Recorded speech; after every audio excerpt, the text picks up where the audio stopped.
Okay, alrighty. Welcome everybody to Born to Run, Humanity's Need to Keep Moving.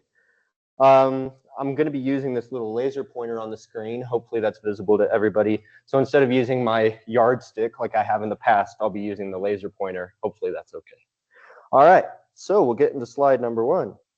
So slide number one, we're going to talk about persistence hunting. So in our evolutionary past, our human ancestors used what we would call persistence hunting. And this is kind of a little diagram that helps us conceptualize what that would look like. So in our evolutionary past, our ancestors would find a prey item, and what they would do is essentially chase that animal to death. And this was something that animals up until this point were not able to do, and a specific adaptation that made human beings able to use persistence hunting was the adaptation to sweat. So human beings evolved the ability to sweat, and when other animals were not able to sweat, they had to stop and pant, like you would see a dog do, and so human beings didn't need to do that. They could sweat and use evaporative cooling to cool themselves down as they chased these animals across the hot African savanna. So what they would do is they would chase this animal until it stopped to pant. And, typically these animals, a gazelle or a zebra or otherwise, would be significantly faster than they were. But they would chase this animal until it would stop to pant. We would continue running and we would catch up to them. We would get close to the animal would realize that the predator was near, and it would continue running. And we would continue the process. It would stop and pant, we would catch up, and we would continue this process, it says here, for 2 to 6 hours, sometimes more, until that animal truly had no energy left and would fall down with exhaustion, and we would kill it. And so this was a very special adaptation because no other animal was able to utilize it. And so it afforded us a special opportunity to reach meat resources that other animals could not. Cheetahs would have to run 70 miles an hour, and if they couldn't get the zebra in their 30-second burst of energy, their hunt was unsuccessful. If the pride was not able to corner the zebra with its pride, their hunt was unsuccessful. But for us, we could persist and have a successful hunt. And the other thing, too, was that upright running posture, because we evolved from primates and apes that had that on all fours posture. And so we evolved to bring our spines and our hips upward into a true bipedal fashion, and that allowed us to be very, very efficient runners. Any questions? Beautiful. Okay, diet. I'll talk a little bit more in depth on the next slide, but our diets today are very, very different than our diets in our evolutionary past. Sugar, fat, and protein were pretty scarce resources. So, my reminder went unheeded. But so our diet, having things like fat, going and finding, animals and hunting them down, that was a difficult thing. And so being able to persistence.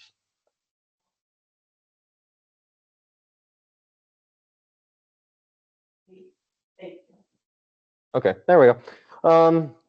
So fat and protein, so be able to persistence hunt and find protein sources was a very significant adaptation because protein otherwise was a difficult macronutrient to come across. So what did we eat? You will notice that donuts aren't on here. You might notice that Slurpees aren't on here either. Yeah, or T-bone steaks. Well, it's in the picture, but it wasn't in their diet. So we ate, meat, lean, fresh meat. In some areas of the world, we ate fish if people were near rivers or lakes. But more than anything, it was hunting down animals and having lean, fresh, somewhat low-fat meat. Then we had vegetables, starchy, tough, fibrous tubers, roots, and leaves, not really like the soft, easy-to-chew vegetables of our day today. They would be digging things out of the ground, and we had very strong jaws, not necessarily to tear through, to go out and hunt and kill an animal with our mouths, but we would take these tubers and we would have to chew and chew and chew to get the nutrients out of those very fibrous sources of nutrients. And then we would also have insects. We'd find our way into grubs and termites and whatever was available in that vicinity. It was an alternative source of protein when we weren't able to go out and hunt. And then fruits. Now, in addition, fruits were very different today than they were back in our ancestral past. Fruits were typically small, very tart berries, very low in sugar, not particularly enjoyable, but they did provide, micronutrients. They provided some degree of sugar. But we have selectively bred many of our fruits and vegetables to increase their caloric value and decrease the difficulty of consumption. So they had a very different diet than we do. And that is part of, why we are so different today than we were in our past. So this slide, we're going to talk about age or idle. And there's kind of this conversation of, is the changes we see in our age, is that a consequence of true biological aging, or is that a consequence of being idle, being inactive? So there are certain things that we can attribute to true biological age, such as cell senescence, which we'll talk about a little more at length in a future slide, DNA alterations, telomere attrition. So telomeres, if you've seen that helix spiral of DNA, those telomeres are the ends of that DNA structure of your chromosomes, and those can have attrition to them, and those ends of your chromosome strands can kind of be damaged over time. And then we also have mitochondrial dysfunction. So kids my age, we will all say mitochondria is the powerhouse of the cell. That's how we all remembered it. But mitochondria truly is the driving energy production force within your cells. So as you age, your mitochondria may decrease in their efficiency of producing energy. Any questions of this slide or the last? Yeah.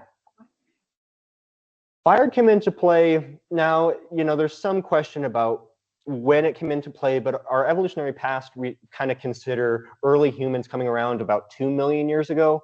Fire is a more recent invention, probably a couple 100,000 years ago. More of an ice age invention than a sub-Saharan African invention.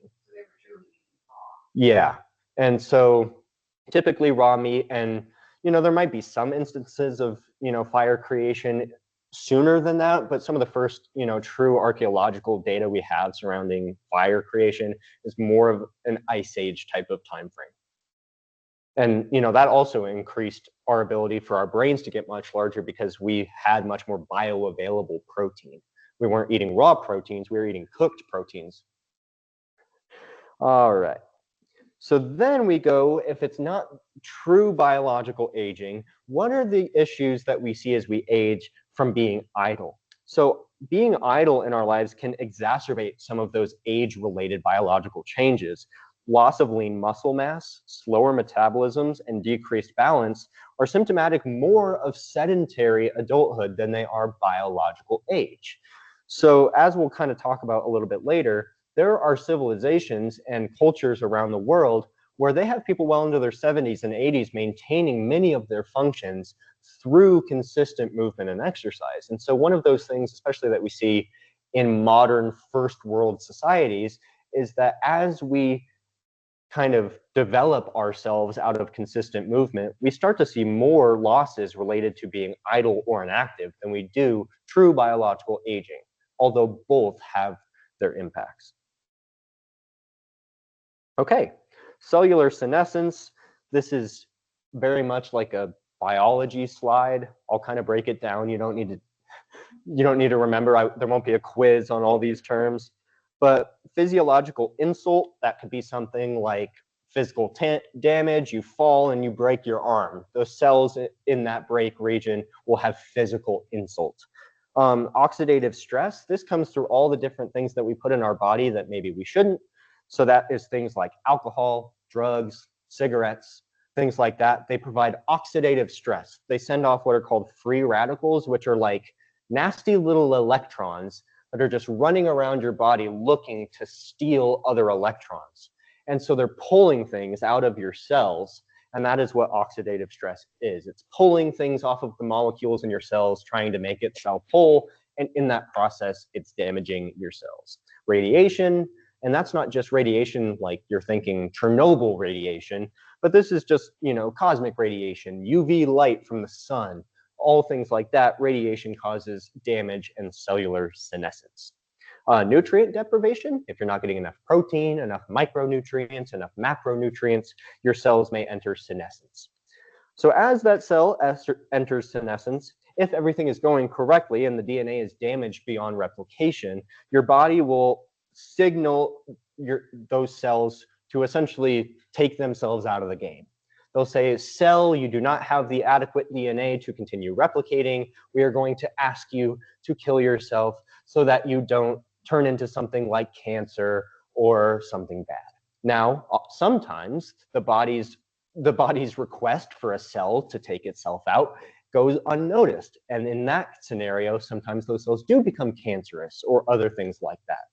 Because the DNA is damaged, the DNA doesn't know, oh, I should be, a skin cell. And so since my DNA is damaged, instead of becoming a skin cell, I'm going to become a cancerous cell and I'm going to spread. So as those cells enter senescence, they're releasing pro-inflammatory cytokines, which are like little spiky buggers that make your cells angry, and other things like that. I like the explanation that we can understand. Yes, I try to keep it in layman's terms because I can understand looking at a diagram like this and saying that looks like freshman year of college and I don't want to be back there. Okay, adaptive molecules. I've got 2 here on this slide. I'm going to end up talking about 3. Again, these are kind of biology things that you'd see from your professor, but I'll explain it in a way that hopefully makes sense. So heat shock proteins, these are proteins in your body that when you put your body through stress, whether it is exercise, whether it's being out in the really hot or the really cold, your cells say, okay, we are experiencing physiological stress. And maybe it's not enough to place us into senescence, although maybe some cells do enter senescence, but the other cells will say we are experiencing physiological stress. We have to adapt. We got to make sure that in the future, if we get in this situation again, that we're stronger and we can handle it. So heat shock proteins, if you exercise or again go out in the really hot or the really cold, and this is why some people swear by cold plunges or ice baths, because those can simulate heat shock proteins. So we can see here on this leftmost diagram, in our blood vessels, we see an increase in heat shock proteins from anywhere from 32% up to 2,900%, a 3,000% increase in heat shock proteins. 4-fold in the liver, 8-fold in the kidneys, 8-fold in the muscles, 8-fold in the lungs and heart, and 2-fold in the brain. So that is telling all of these organs we have gone through physiological stress. Let's get stronger. Let's make sure we can handle this down the road. And so that is adaptive. It makes us stronger and stronger. The more we go through those stressors, the more that our cells adapt and they get stronger. Another molecule that we're going to talk about is BDNF, brain-derived neurotrophic factor. And again, I won't quiz you on that, but we can just remember what it does, what BDNF does for us. So BDNF is, as the name describes, it derives from your brain, and it is a neurotrophic factor. And by neurotrophic factor, it grows your brain cells. So it's telling your neurons, hey, we've got stuff going on. Maybe we're out for a hunt and we've been running for 5 hours. We got to continue building our neurons so we remember how to get home. Because if we're running for 5 hours, we're probably pretty far from home. So we got to continue stimulating our neurons, growing our brains so that we can continue to know how to get home, where our favorite hunting spots are, where the watering hole is, what berries might kill us, what berry killed my uncle, because I don't want to die from the same berry that killed my uncle. And so as you exercise, your brain is producing this BDNF to increase its neuroplasticity. So exercise can increase your BDNF no matter the age. If you exercise at any age, it's increasing your BDNF.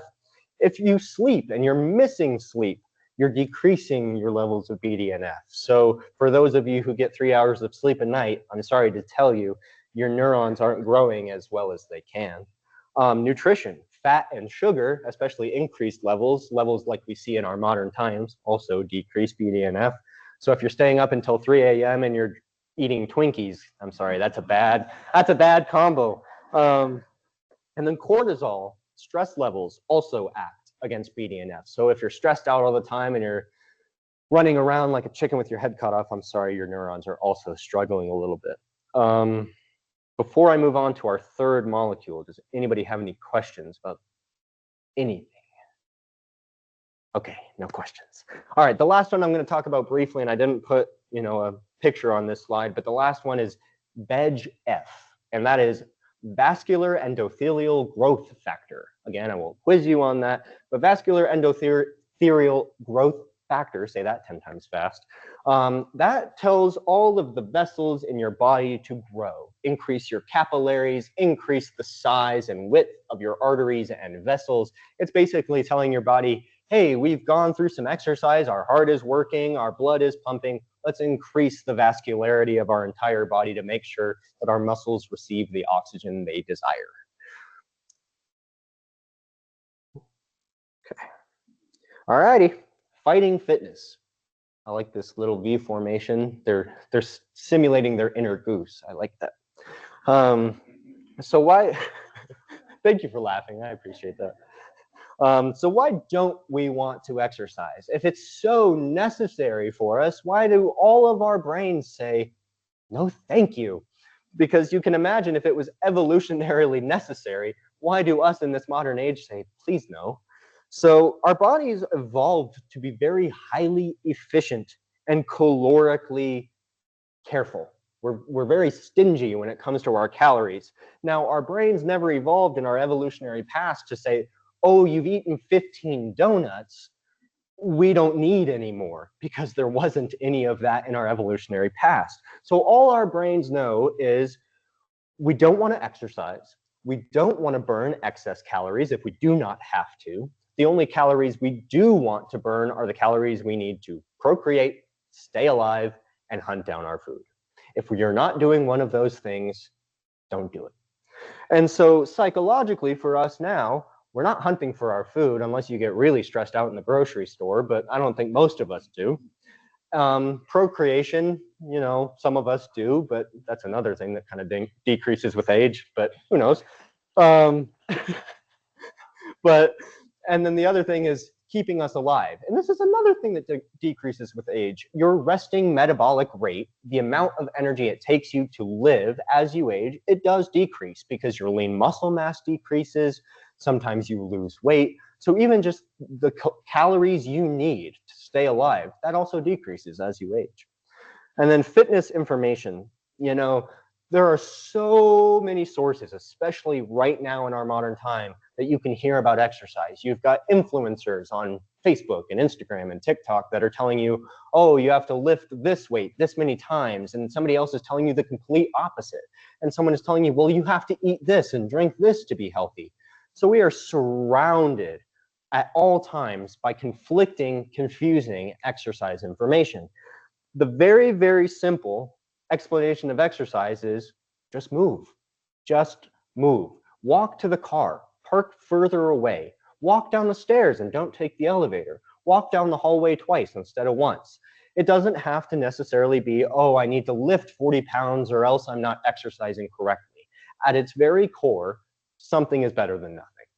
And so if you are not exercising at all, just do more. Get up on and off the couch 3 times instead of 1. Or, as you're walking back from the fridge with your soda, curl it a little bit.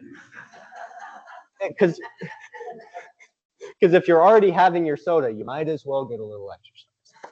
So this is the whole thing. Exercise does not have to be this big up in the clouds idea. Exercise can purely be movement. Now, some people will say exercise is planned physical activity. Now, sure, we might have that differentiation between physical activity and exercise, but for all intents and purposes, as much as we are in an older adult state, physical activity and exercise are largely interchangeable.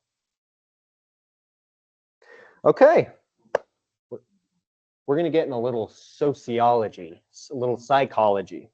So I'm going to talk about 2 behavioral kind of models here that we talk about in a health promotion type of course. So the first one right here is the stages of change model. This is the process that people go through when they are attempting to make a behavioral change. In this instance, it's exercise. So you have your pre-contemplation stage where maybe you have no desire of changing your behavior. I sit on the couch, I eat my donuts, I drink my soda, I watch my TV shows, and I don't care to do anything different. That is pre-contemplation. Then you get into contemplation and you say, well, I sit on the couch, I eat my donuts, I drink my soda, and I watch my TV. I'm not entirely sure I want to change, but I'm aware of the fact that I probably should. That is contemplation. Preparation is saying, I'm going to buy less soda, I'm going to buy less donuts, and I'm maybe going to go downstairs and look at the gym and see what the gym looks like. That would be preparation. Action would be, I'm not drinking any sodas anymore, or, well, it doesn't necessarily have to be all or nothing. It doesn't have to be cold turkey, but you could say I'm going to have 1 soda a week instead of 3, or 1 instead of 24. So action is when you're actively modifying that behavior. Instead of going down and looking at the gym, maybe you pick up a weight, or do a little something on the treadmill, get on the new step a little bit. That would be your action stage. Maintenance is sustained change. This is when you have spent 6 or more months sustaining the actions that you started. So this is, I'm going to cardio drumming every week for 6 months. I'm going down to the gym once or twice a week for 6 months. That is your maintenance stage. Your new behavior has become habit. It is now the new consistent behavior. The old behavior is way in your past. Now, this is where the spiral, the completion of the stages of change model comes in. Sometimes we relapse. Sometimes we get sick and we don't go to cardio drumming for 2 weeks.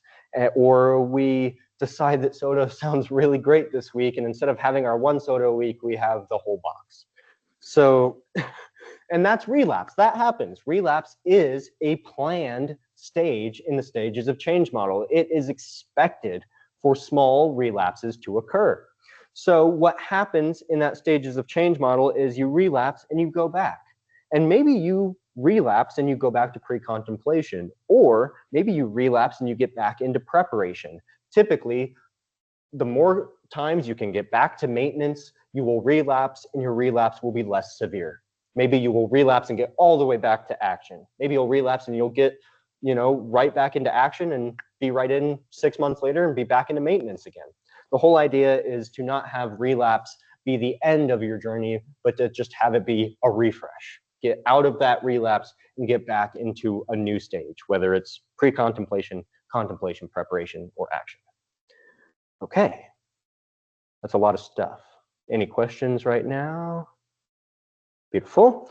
Okay, we're going to talk a little bit about the external factors that lead us to exercise or not exercise. We have behavioral factors such as skills.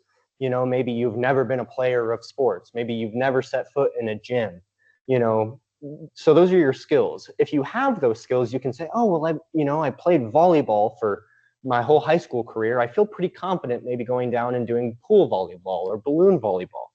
Practice. This is another thing that we're talking about. Maybe you have been in a gym. Maybe when you were in your 20s and 30s, you went to the gym twice a week and you say, okay, well, I haven't done this in a long time, but I know how to do it and I know that I've done it.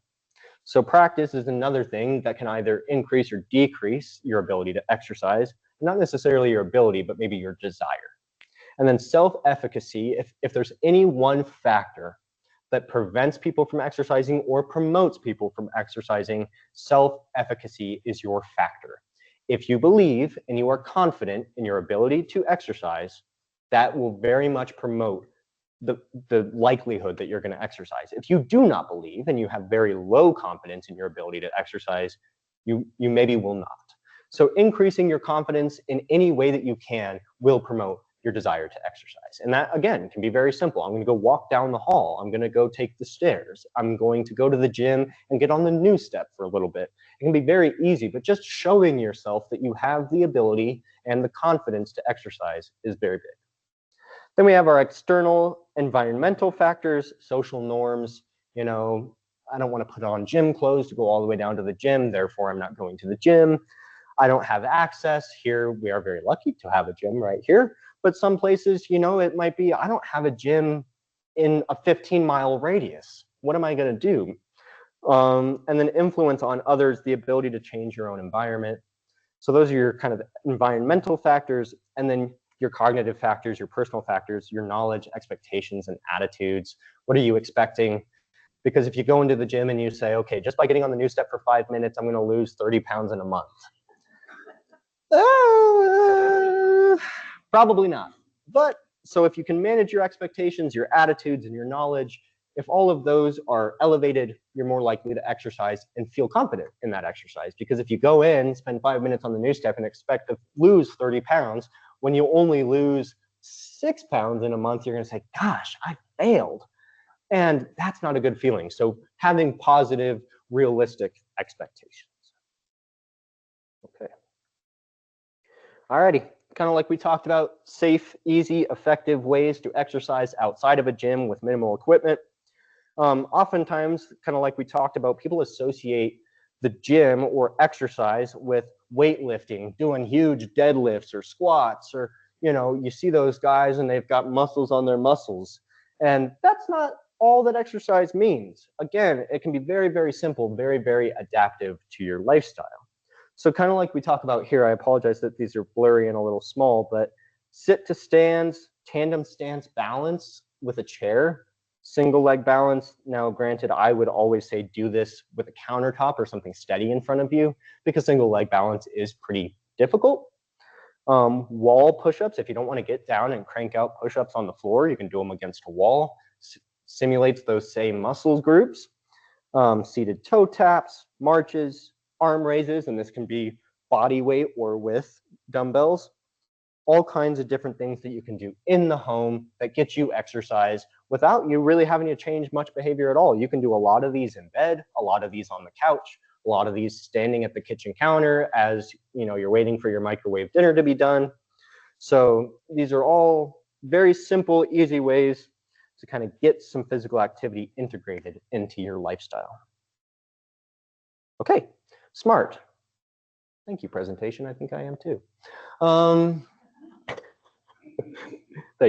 Thank you. I got a couple laughs.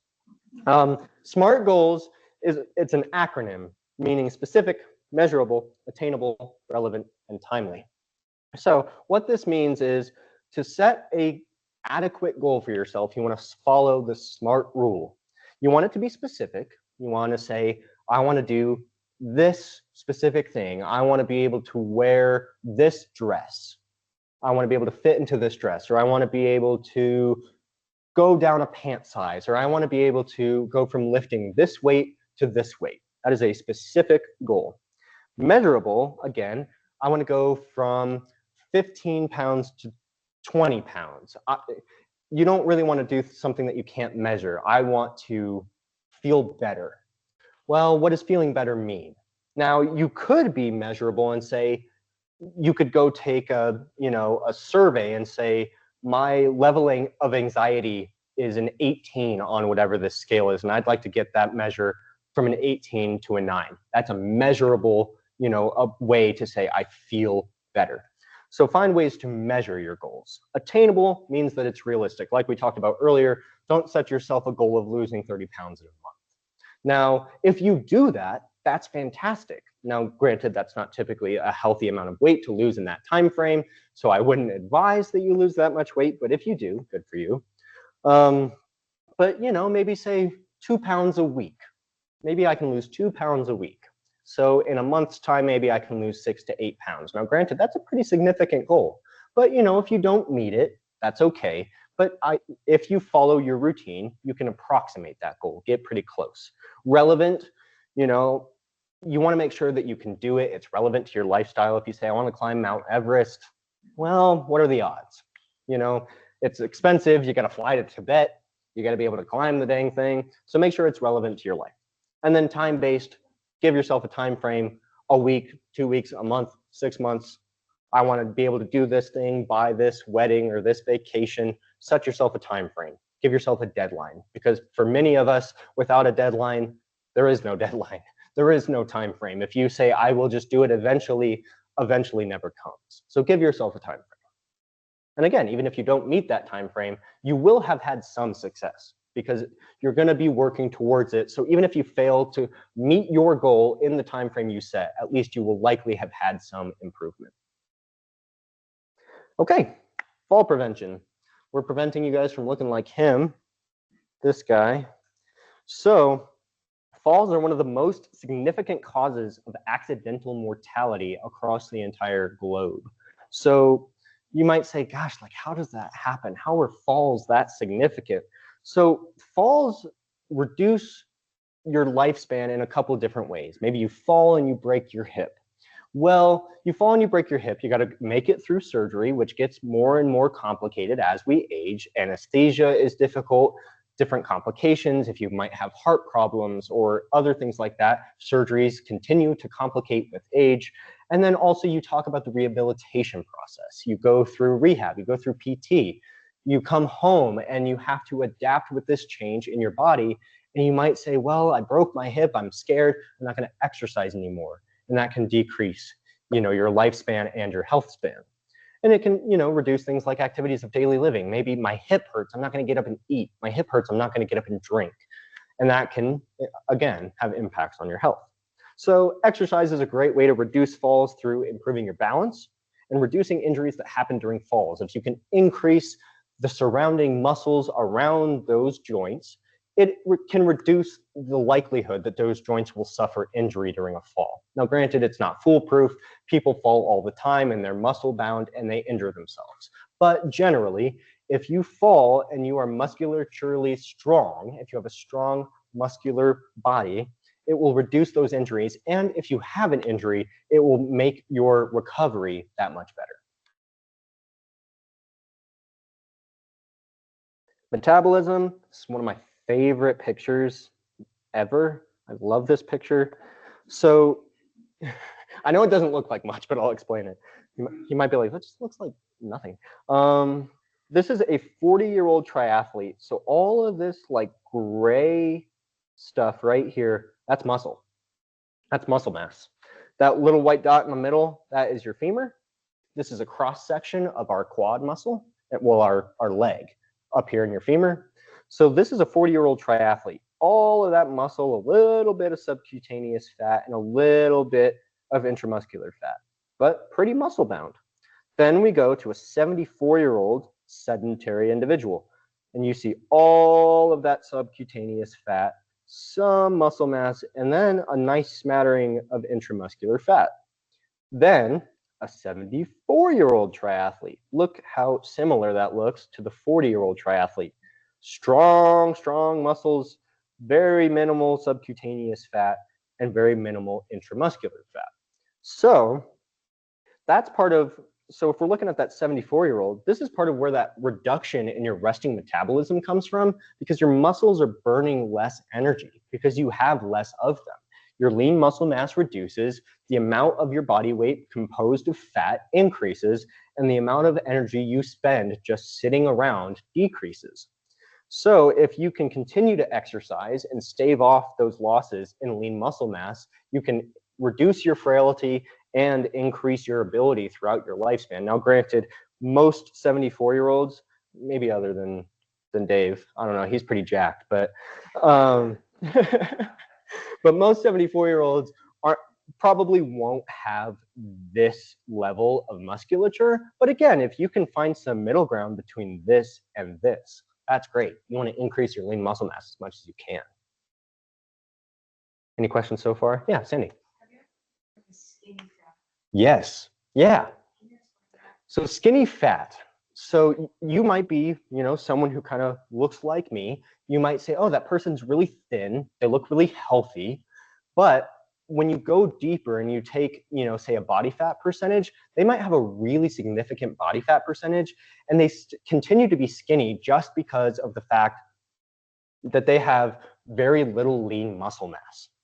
So you might continue to be thin and lean, but you might have very little actual muscle. So your frame might be a much higher percentage of adipose tissue or fat tissue.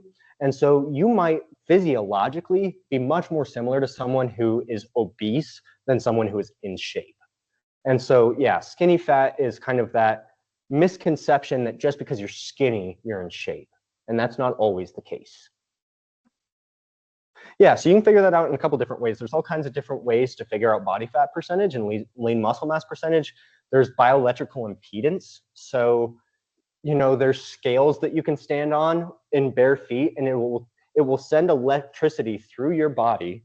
And with the resonancy that it finds in your body, it will tell you in a general range, in a couple percentage range, how much fat you have in your body, how much lean mass you have in your body.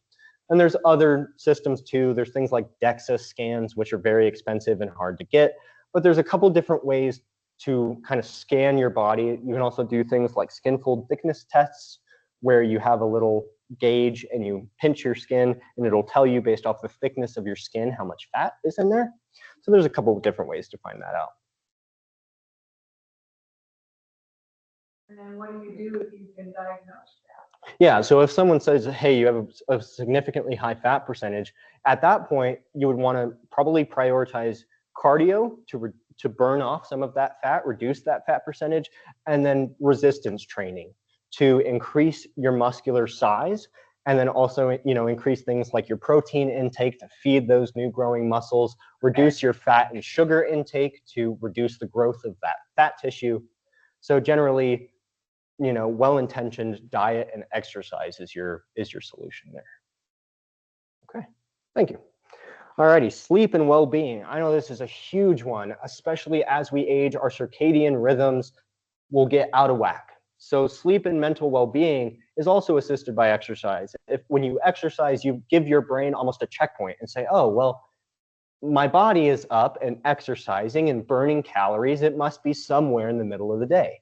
So you give your brain a little checkpoint to say, hey, we're exercising. It's probably the middle of the day. In a couple hours, 6 to 8 hours, I'm going to start releasing melatonin. I'm going to start telling myself it's time to sleep.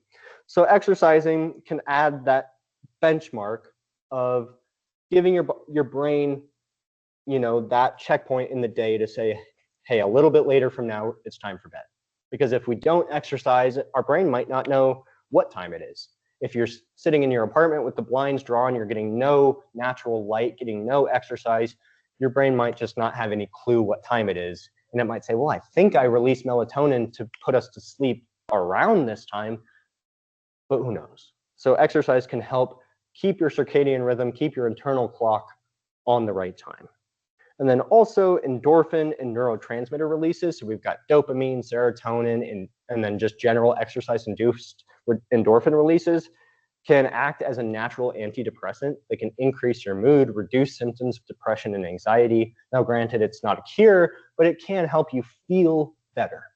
And so it can also increase self-efficacy. So if you feel confident in yourself, you might not have those mental symptoms nearly as bad. And so exercise is a great way to just feel better generally. And then here's our slide about circadian rhythm. I know it's kind of small, I apologize, I'll explain it. So deepest sleep happens about 2 in the morning. Our sharpest blood pressure rise is about 6:30 in the morning. Melatonin secretion ends at about 7:30. So that's when your body says, okay, it's getting to be about time for us to wake up. I'm going to stop secreting that sleep hormone. If you're a male, your testosterone secretion is highest around 9. You'll be most alert typically around 10. This fluctuates. If you went to bed at 11 o'clock, you might push this scale forward. Best concentration around 2:30, reaction time around 3:30, muscle strength and cardiovascular efficiency around 5. Your blood pressure is going to peak around 6:30. And then your body temperature is going to peak around 7. And then your melatonin is going to start secreting again around 9. So that's kind of the cycle our body goes through every single day, the process that our brain attempts to force on us to say, wake up now, go to sleep now, go to the bathroom now. And in our modern times, sometimes we ignore that. We say, I'm not going to bed now, the news is on. But our brain still attempts to tell us what to do. Yeah. I always wake up around 2 a.m. Mm-hmm. And you're saying that's when the best or Typically, deepest sleep is? right. Typically, yes. You'll have, you know, what we call rapid eye movement sleep, you know, when you're going to experience things like dreams and things like that. But, you know, sometimes you have different issues with your sleep, and maybe at 2 a.m. you get out of that REM cycle because we go through cycles throughout the night. We go into REM and back out and into REM. So maybe at 2 a.m., you're getting out of a REM cycle, your brain is awakening slightly, and you wake up and you just feel wide awake and you're like, oh my gosh. And so yeah, sometimes you can leave one of those cycles and for whatever reason wake up and just feel wide awake. So it's normal. It's somewhat normal. Yep. I mean, especially as we age and our circadian rhythms, you know, change and fluctuate. Yeah, it's somewhat normal, especially as you age, to have difficulty sleeping. Yeah, pretty typical. Yeah, this is a generalized view, but these things can totally fluctuate. You might feel, you know, your blood pressure is highest at 2 p.m. This is a general guide. It definitely is not universally true. That's for sure. Yeah. Contrast what's happening at 10 a.m. and 3:30, because it's not. It sounds like they're sort of contradictory. Right. Okay, I can understand that point. So at 6:30 a.m., you're 10 o'clock. Highest alertness. Right. And which other one? And like 3:30. Okay, sure. Yeah, so alertness is kind of like, you know, you're awake, your brain feels good, and that's different. So you're generally like psychologically alert, but as far as your reaction time goes, that's kind of your like true reaction to things. Almost like your brain is fully hardwired at that time. And it could just be a little bit of you're most alert, your melatonin is wearing off, you're feeling awake and alert, but you're not necessarily all the way at your highest reaction time yet. But they do seem a little contradictory. And then at 3:30. Mm-hmm.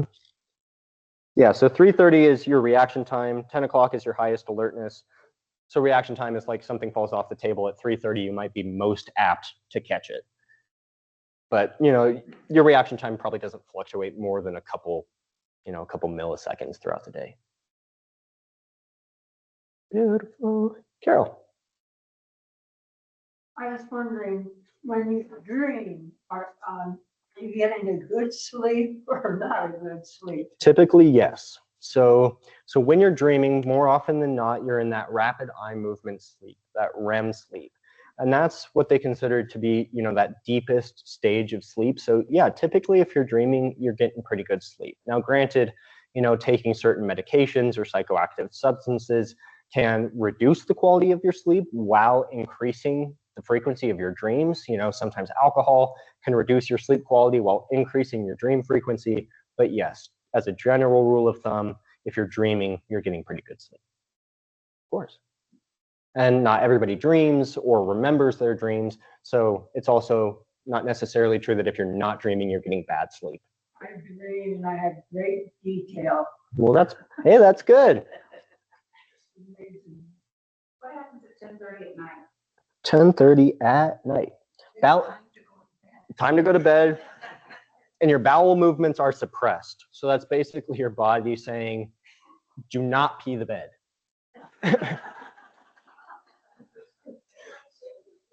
Yes, to put it in simpler terms. All righty. Okay, are we ready to move? All right. Okay, any follow-up questions? Would you like me to go back to any slides? Okay.